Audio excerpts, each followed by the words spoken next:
Hello and welcome to Indus News. Live from Islamabad, I'm Naila Shuja and these are the headlines.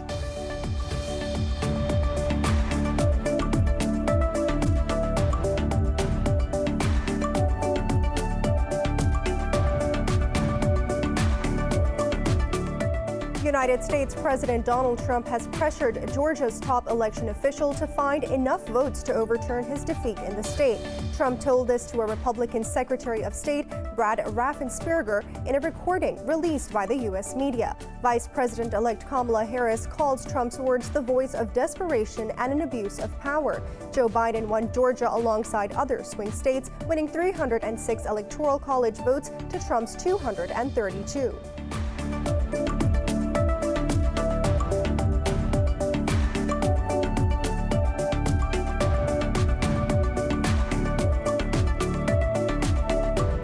The United States has reversed its plans to pull out its aircraft carrier USS Nimitz from the Middle East. In a statement, U.S. Acting Defense Secretary Chris Miller says that he halted the redeployment of Iran's latest threats. Miller said that the aircraft carrier will now remain on station in the central U.S. command area of operations.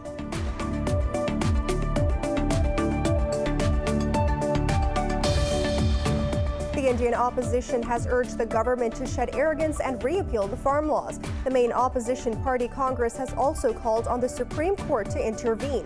Meanwhile, the 7th round of talks between the farmer leaders and the government is expected to take place today. As the farmers' protest enters the 39th day, they have threatened to intensify their agitation if their demands are not accepted.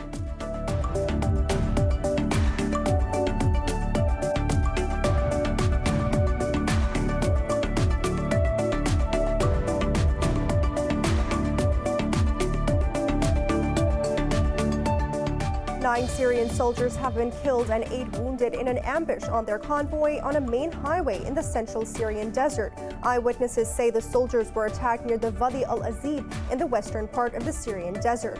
No group has claimed responsibility for the attack so far.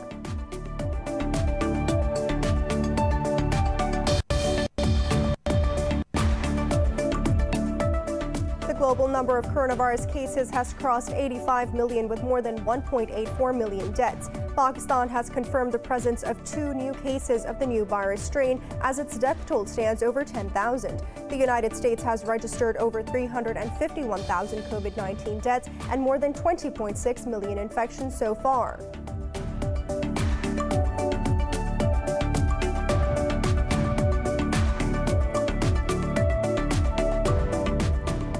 And in cricket, New Zealand trailed Pakistan by 11 runs with 7 wickets remaining at stumps on the second day of the second test in Church Christ.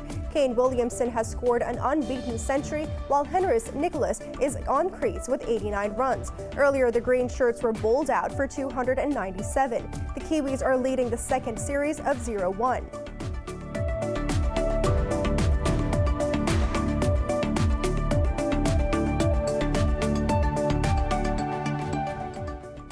For more news in detail, stay tuned. We'll be right back after a short break.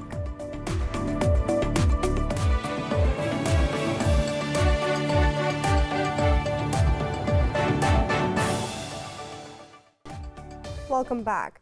U.S. President Donald Trump has pressured Georgia's top election official to find enough votes to overturn his defeat in the state. Trump told this to Republican Secretary of State Brad Raffensperger in a recording released by the United States media. Georgia's Republican Secretary of State Brad Raffensperger cemented his status as an unlikely hero for U.S. Democrats following a fresh clash, in which he rejected President Trump's claims that his election defeat was a result of widespread fraud. Trump returned the former businessman to the limelight when he called Raffensperger to badger him to find enough votes to reverse Biden's victory in the state. Raffensperger is heard replying that Georgia's results were correct. The White House declined to comment. Vice President-elect Kamala Harris has called Trump's words the voice of desperation and an abuse of power. Harris was addressing an event in Georgia to seek support for Democratic Senate candidates ahead of Tuesday's consequential runoff election.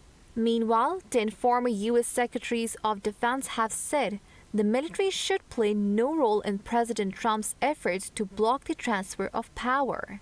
The group, including Mark Esper, said the time had come to accept that the Republican president had lost the election. Joe Biden won Georgia alongside other swing states, winning 306 electoral college votes to Trump's 232.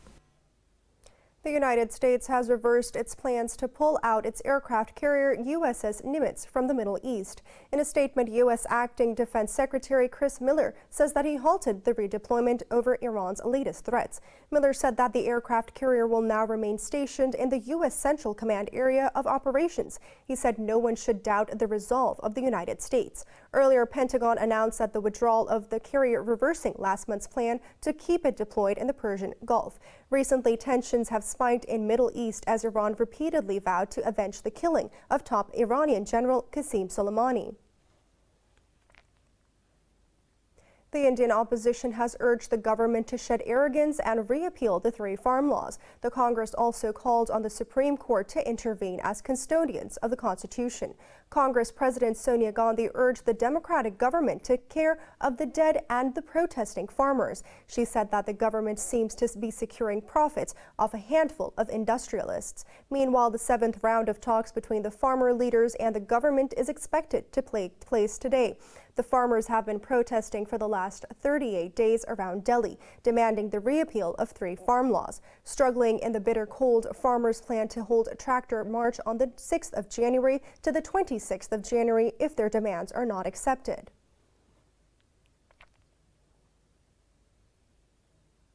Nine Syrian soldiers have been killed and 8 wounded in an ambush on their convoy in a main highway in the central Syrian desert. Eyewitnesses say the soldiers were attacked near the Wadi al-Azib in the western part of the desert. No group has claimed responsibility for the attack so far, which is the second such incident in less than a week.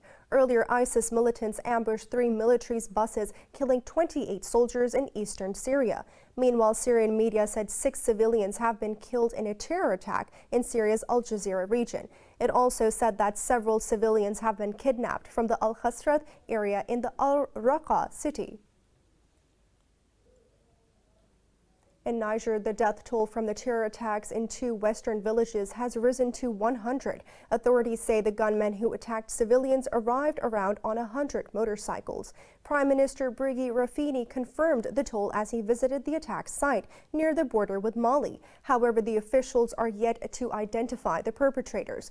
The United Nations has also condemned the attack, saying Niger has been hit hard by rising extremist violence in the Chad Lake Basin. The deadliest attack in Niger's recent memory occurred on the initial results of the presidential election were announced.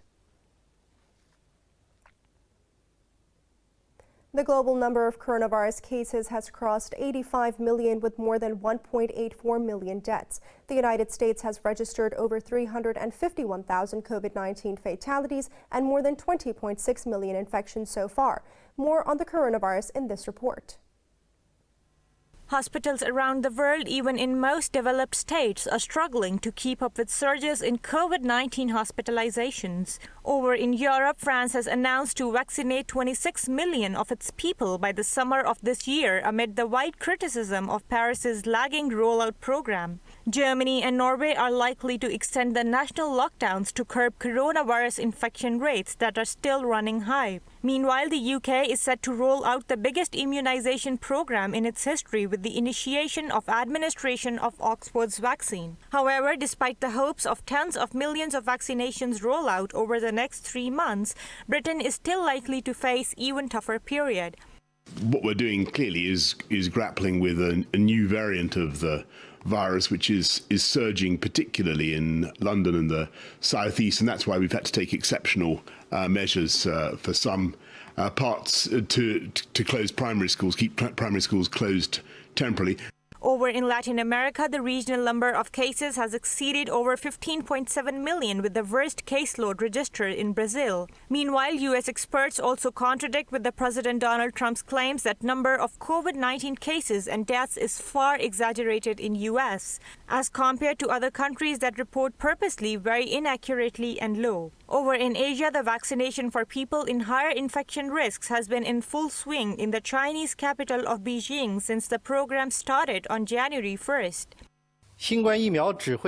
We have launched the COVID-19 vaccine dispatching platform and the inoculation management platform, docking them with Beijing Health Kit application to enable the two platforms to share data. Those who have received the initial dose could find their status on the Health Kits inquiry section, updated to first dose received. The status will be updated to vaccination completed when they receive the second dose.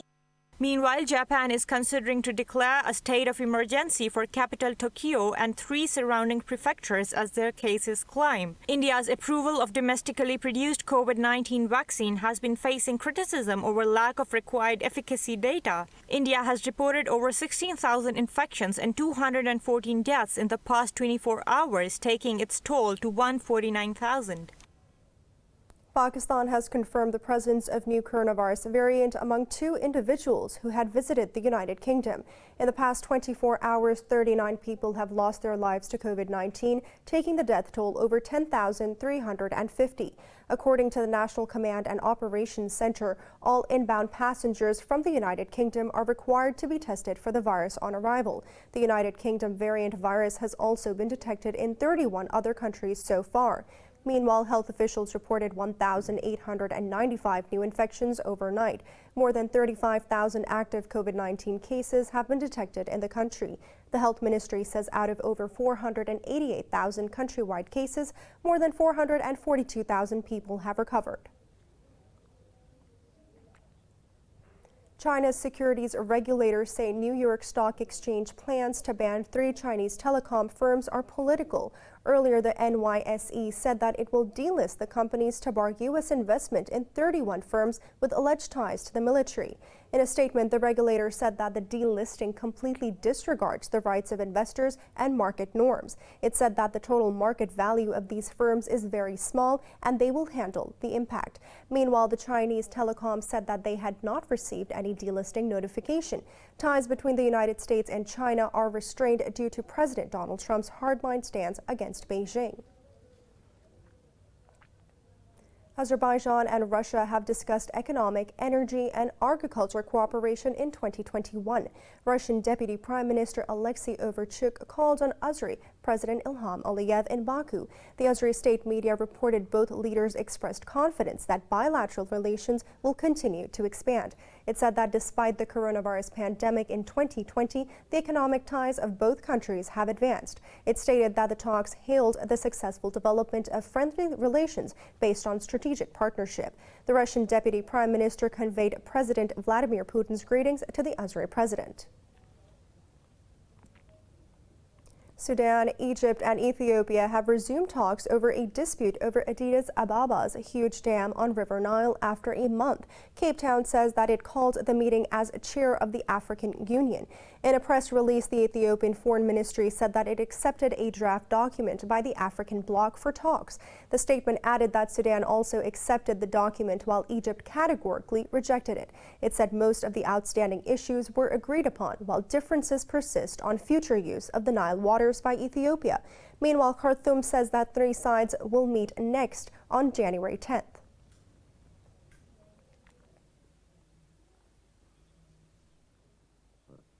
It's now time for a short break. Stay with us.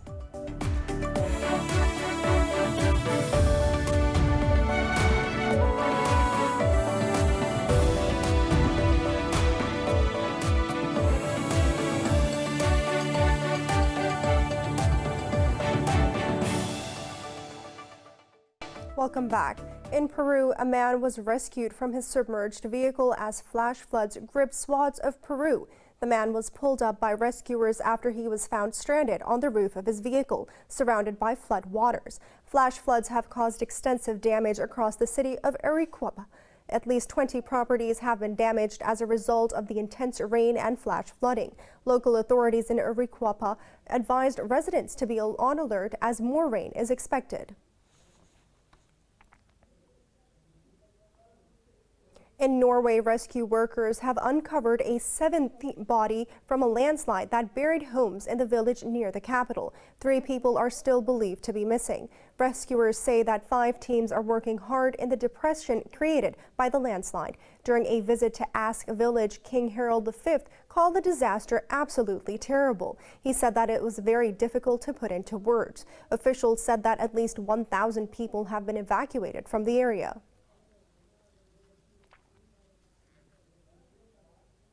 Many South Koreans used to put off cosmetic surgery plans due to the repercussion time.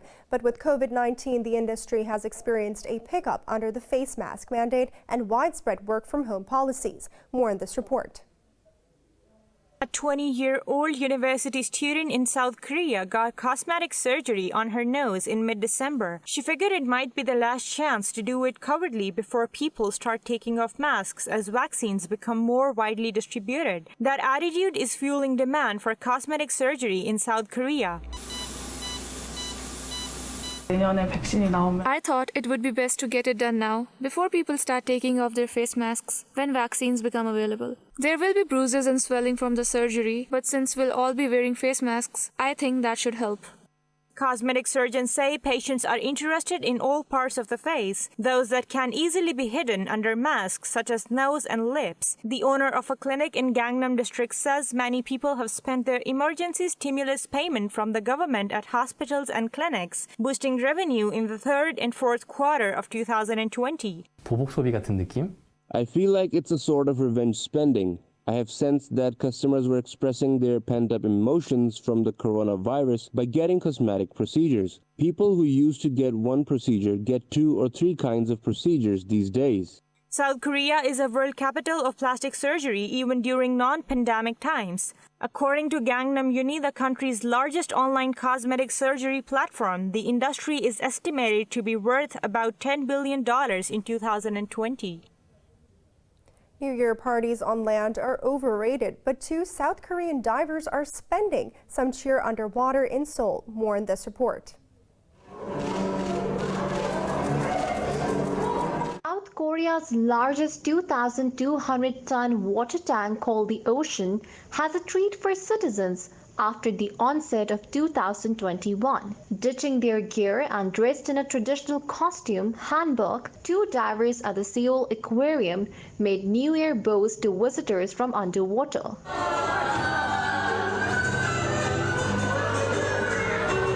Under yellow and blue lights, the divers swam alongside stingrays, sharks, and other fish.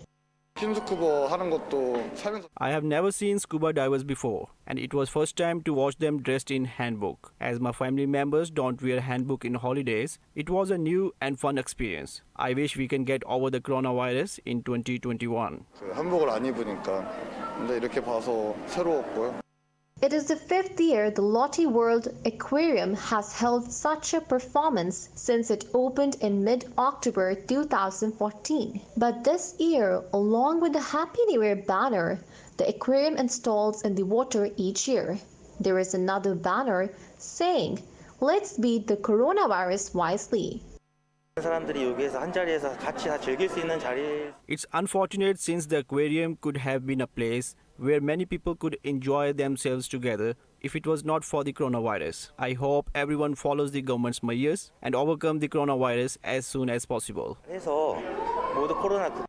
Under its COVID-19 measures, the aquarium will be hosting the event twice a day, every Saturday and Sunday, and on all public holidays until February the 20th.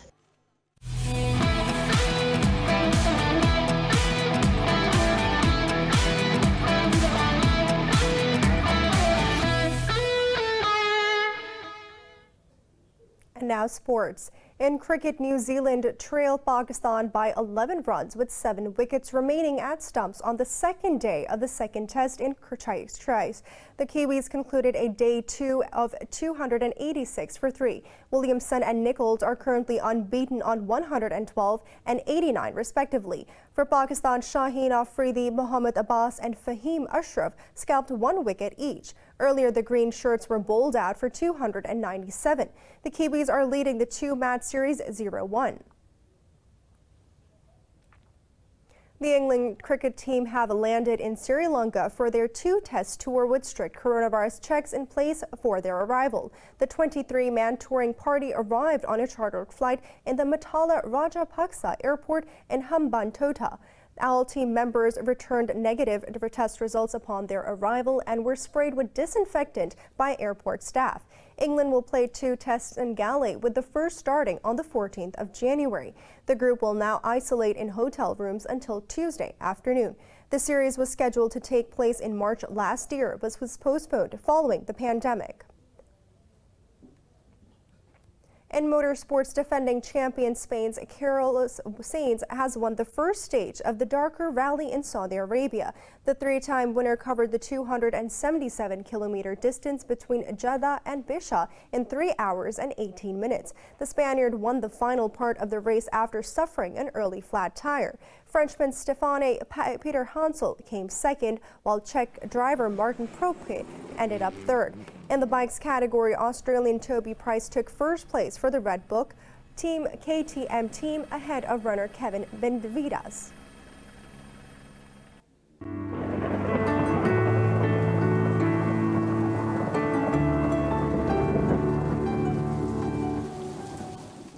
It's now time to take a look at the weather around the world.